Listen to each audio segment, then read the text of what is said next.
they were left with almost no equipment. The attacks by the Ukrainian armed forces have effectively destroyed the Russian military base in Sevastopol. Agents of the partisan movement Tesh, during reconnaissance of the 758th Logistics Support Center of the Russian Black Sea Fleet, discovered that there was almost no equipment left on the base and the few vehicles present appeared to be non-operational. What we're talking about is that from the Kherson direction, the Russian occupiers redeployed a unit of the 7th Airborne Division to the Zaporizhzhia direction. Therefore, I do not rule out the possibility that the lack of equipment at this facility is due to so-called rotation or redeployment of personnel and accordingly equipment to areas directly involved in combat operations. And also, the security service of Ukraine carried out explosions on Russian railways. One of the operations took place on the Malar-Hengelsk-Glazunovka section. There, Russian Railways employees found unidentified mines. During the demining process, an explosion occurred, resulting in the deaths of 2 National Guard officers and injuring another. Federal-level railway traffic was also halted. Okay, so these are all of the individuals who have a requirement to travel to the following destinations: Belgorod, Kursk, and Ukonare.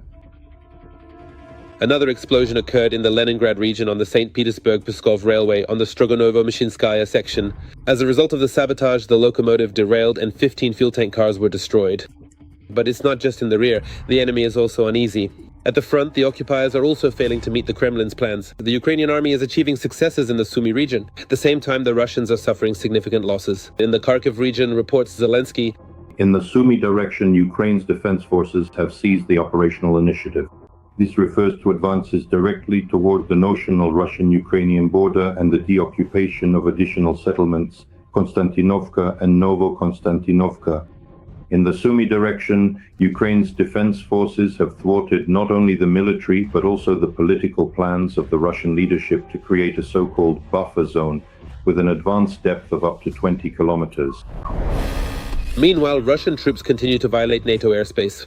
The Russian drone detected in Romanian airspace on the night of September 13th was already the second such incident after the one in Poland. As noted by the Institute for the Study of War, Russia is thus trying to analyze the capabilities and response of the North Atlantic Alliance to the incursion of strike drones in order to use these observations in future conflicts. The Russian Federation is testing NATO's possible response not only at the moment of airspace violation, but also in terms of improving signal jamming over a significant area. First and foremost, this concerns the Baltic countries, Poland, and accordingly the Scandinavian countries. In addition, free navigation in the Baltic Sea is under threat. Meanwhile, the Polish foreign minister has proposed that the West intercept Russian drones and missiles in Ukrainian airspace. This is a revision of Poland's position. Let me remind you, the Ukrainian side has been making proposals to close the airspace over western regions of Ukraine since the beginning of the large-scale invasion of Ukraine by the Russian Federation. Accordingly, that large-scale provocation by the Russian Federation became a catalyst for the change in the position of the Polish political leadership regarding the neutralization of the occupier country's aerodynamic weapons. As reported by the New York Times, the production of strike and reconnaissance drones has become a priority for the Russian dictator. Just in 2025 alone, the occupiers have launched more than 30,000 UAVs, which is almost 9 times more than during the same period last year. Accordingly, the aggressor country has also increased its production of drones. The comparison provides figures for the past year and, respectively, for the number of drones specifically in 2025. Moreover, it is emphasized that up to 50% of these drones are decoy drones. These are gerund drones that do not carry a warhead. Therefore, there is currently no basis to talk about a large-scale increase in the production of strike drones specifically. You are on the YouTube channel Ukraine Today, and I'm Vladimir Rabchun in the studio with you. Subscribe to our channel and like this video. It's easy and simple for you, and it's pleasant for us. The YouTube algorithm likes it, and it helps promote our content. The topics we will discuss over the next 20 minutes have already been announced. Not all of them, but most were mentioned in our segment. So all that's left is to introduce our guest who has joined us on the air. Alexander Kovalenko, military and political analyst from the Information Resistance Group. Alexander, glad to have you here. Thank you. Good day. If you don't mind, I'd like to start with the latest news, the freshest update possible. This is the unexpected appearance of representatives from the United States in Belarus to monitor the progress of the joint Russian-Belarusian exercises Zapad 2025. This information was published by Reuters. Reuters isn't exactly known for frequently publishing fake news, but sometimes things do slip through. So the question is this fake or is it actually true? I don't know. I'm currently in Belarus, so I can't just verify the information. Maybe you've come across this from other sources as well? Overall, as I understand it, there are certain agreements between Belarus and the United States on this matter, especially since we've repeatedly observed a very interesting phenomenon lately. Lukashenko is trying very actively to sit on 3 chairs at once. In other words, he doesn't want to break ties with Russia and wants to remain an allied state with Russia, in quotes, while also trying to find some common ground with the countries of the European Union without provoking them too much. And at the same time, he's maintaining pretty good contact with the White House. Well, it is important to understand that since Donald Trump, aside from his very apparent weakness for dictators and various other autocratic regimes, as we have certainly seen, also happens to need Alexander Lukashenko for another very important reason. In particular, he needs him to showcase his successes in releasing political prisoners, thereby increasing his chances of winning the Nobel Peace Prize. Lukashenko has quite a lot of political prisoners. It's not just hundreds of people sitting in prisons, it's thousands. Every time, on one pretext or another, they release 40 or 50 people. Donald Trump boasts about this release. Look at what I've done, something Joe Biden didn't do during his entire term. Every time I have contact with Lukashenko and secure the release of political prisoners. In this way, he pins these achievements on himself like medals. And accordingly, Lukashenko agrees to meet with him on various occasions on different issues. That's why I don't rule out that, of course, American observers could have been present in some capacity. We see that their presence at these exercises was limited. Well, yes, limited. Specifically, there were 2 of them. Supposedly, some general over there, Krenin, said they could inspect anything they wanted. Okay, we'll keep following the developments. Maybe more information will come out, or there will be denials or confirmations of these reports. It's quite interesting. Well, there's another topic, also relatively recent. It's the pipe tactics of the Russian occupiers. It's not like this is the first time they've tried to get onto Ukrainian territory through gas pipelines, but this is yet another instance of it. How successful are they with this tactic? How skillfully and promptly does the Ukrainian side stop the occupiers somewhere along the gas route into Ukraine? I wouldn't say they're successful, but it depends. What's the actual objective here? Let's evaluate those scenarios involving the use of communications pipes, which are well known. For example, there's the Avdiivka operation in Avdiivka when a pipeline was used to infiltrate our rear. And that operation was successful. Indeed, they managed to penetrate our rear and thus put the garrison, which was holding the defense in Avdiivka, in the part that was still controlled at that time by the Ukrainian defense forces, in, let's say, a difficult position. Another operation is the Suja one, the pipeline to Suja. And here I want to point out that it made absolutely no sense, because at that time the Ukrainian defense forces were withdrawing from the Kursk region, including Suja. And the battles that took place there were rearguard actions of the rearguard type. I don't know how much of a military amateur you have to be not to notice that the enemy is fighting rearguard actions against you and is steadily withdrawing from the territory.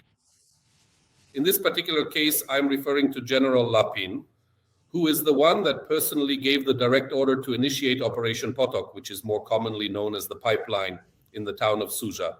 And as is now very well known, for a full 15 kilometers traveling through the pipeline, accompanied by poisonings, significant problems, and numerous fatalities, the Russian military troops painstakingly crawled those entire 15 kilometers and eventually emerged into the practically abandoned city of Suja. There was absolutely no point to it at all. They just needed PR, like, we carried out a historic operation with no analogs in the world.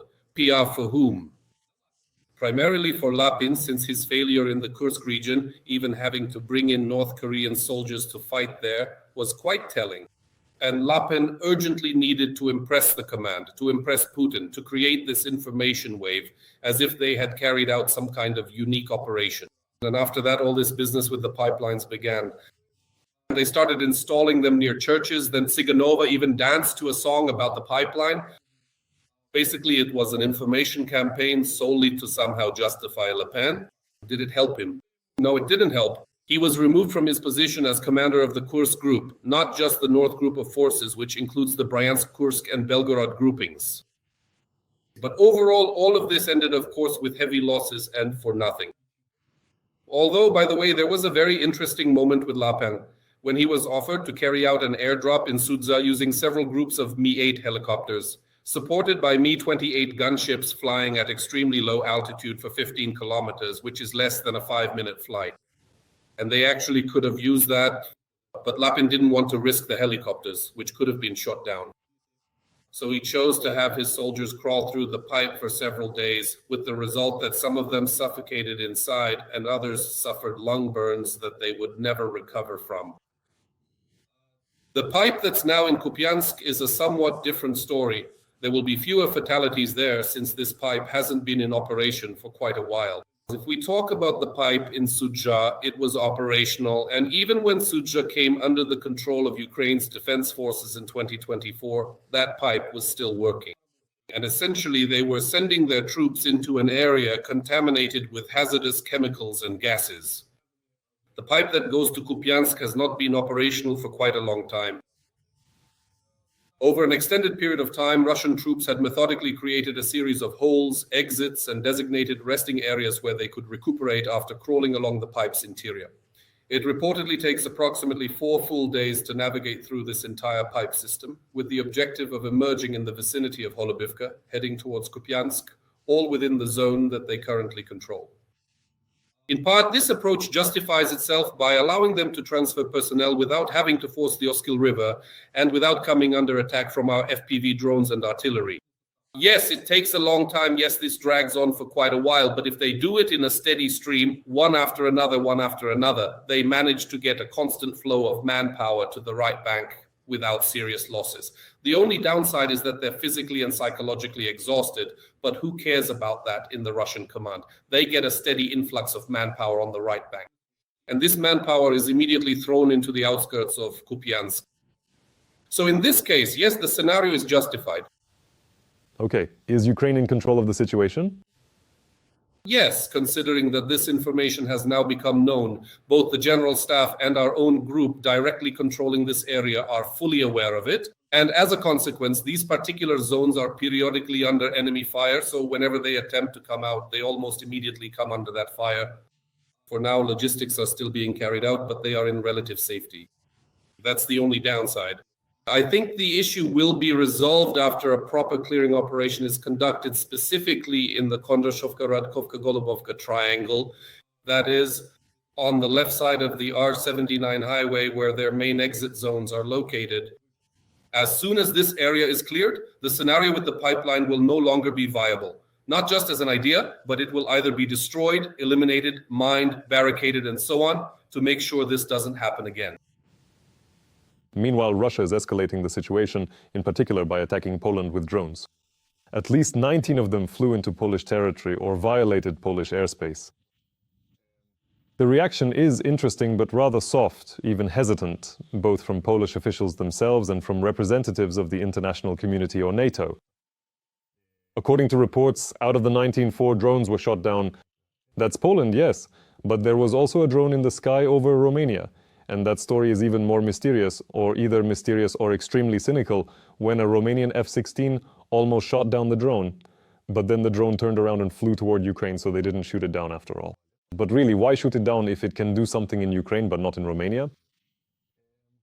Will these attacks escalate, and I'm not talking exclusively about a response from the North Atlantic Alliance, or a response from Poland or Romania, though of course that's also very important and I want to discuss that with you as well. But will there be escalation in the sense that Russia might allow itself, after using drones, to launch cruise missiles? No, for now they won't launch missiles. It's too early to talk about that.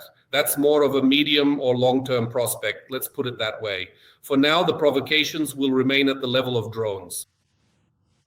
Moreover, Russia has studied the reaction of Western countries to this provocation, and as I understand it, they were completely satisfied with the response. Once again, they saw the spinelessness and amorphousness of the North Atlantic Alliance and the international community, their absolutely amorphous reaction, and they will continue. They will keep provoking. I want to point out that this is not only a test of the North Atlantic Alliance's reaction, but also reconnaissance activity. During this flight, they studied which systems were used by the adversary, meaning Poland, for interception, what the air defense capabilities were, the frequencies used for communication, which neighboring European countries provided support, and much more. In other words, serious reconnaissance work was also carried out. That's why I think we'll soon see a continuation of these provocations. Again, incursions into Polish airspace, and of course, the Baltic countries, Lithuania, Latvia, Estonia. Romania is also possible, and Moldova as it borders Romania. They will try to put pressure on Romania through Moldova as well and carry out operations. This is absolutely possible, and there have already been such precedents. But the most unpleasant thing for NATO countries may be that these provocations in the airspace could spill over into provocations on land, on the ground, or at sea, in the Baltic Sea, again involving the Baltic countries, Scandinavia, Finland, Sweden. Russia is now entering a phase, an active phase, I would even call it a hot phase of hybrid warfare. And after this hot phase of hybrid warfare, there is only one obvious next phase, an invasion in one form or another. So all these countries that now border the Russian Federation are in the risk zone for land, sea, if they have maritime borders, and air provocations. And after provocations, something bigger may follow. And this means that NATO countries must somehow respond, or is it that they have already exhausted this opportunity to react? Well, with Sikorsky, Radosław Sikorsky, yes, excuse me. No, Radosław Sikorsky, what about Sikorsky? No, I mean Radosław Sikorsky, the head of the Polish Ministry of Foreign Affairs, stated that Poland should consider the possibility, at the very least, of intercepting Russian missiles and drones in Ukrainian airspace. As a member of the North Atlantic Alliance, as a member of the EU, it can do this. However, support from the alliance, that is, from other alliance members, is needed in order to make this decision. And here the question arises, can such a decision be made in the foreseeable future now, or is this just a loud statement which is good that it was made, but is unlikely to lead to concrete actions? Such a proposal was made by Volodymyr Zelensky back in 2022 for countries there to help us establish a no-fly zone. Did they agree? No, they did not agree. Why not? Because implementing such a scenario, such an approach, and carrying out such a proposal would mean integrating our air forces, the armed forces of Ukraine, and essentially all our layered air defense systems into NATO's air defense system. In other words, the air defense of a country that is not a NATO member would have to become part of the air defense system of NATO countries, which is already incompatible with the Charter of the North Atlantic Alliance. This is why the question is often raised that NATO is a bureaucratic, archaic mechanism that urgently needs immediate reforms, but so far hasn't even started implementing them and has no intention to do so. These are vivid examples of just how bureaucratic and archaic this mechanism is, one that is outdated both morally and legally in every respect. In other words, NATO has no legal grounds to shoot down targets over Ukrainian territory, and for that, integration into their air defense system is necessary. Why is this integration needed? Because without synchronization between the systems, incidents of friendly fire can occur everywhere. And this is very dangerous. That's why integration is necessary. And again, for this very reason, it won't happen. That's why this separate proposal has been voiced repeatedly. It's already become a déjà vu, even back in 2022. That's why this sad déjà vu with a bitter aftertaste keeps happening. Will it be implemented? No, it won't. Yes. We continue to follow the developments. There will be many more to come. Thank you very much. Alexander Kovalenko, military political observer of the Information Resistance Group, joined our broadcast. Thank you. All the best. Thank you. Every voice matters. Join our community, support independent journalism and help us bring you the truth from Ukraine. Become a member of Ukraine Today. Join us now.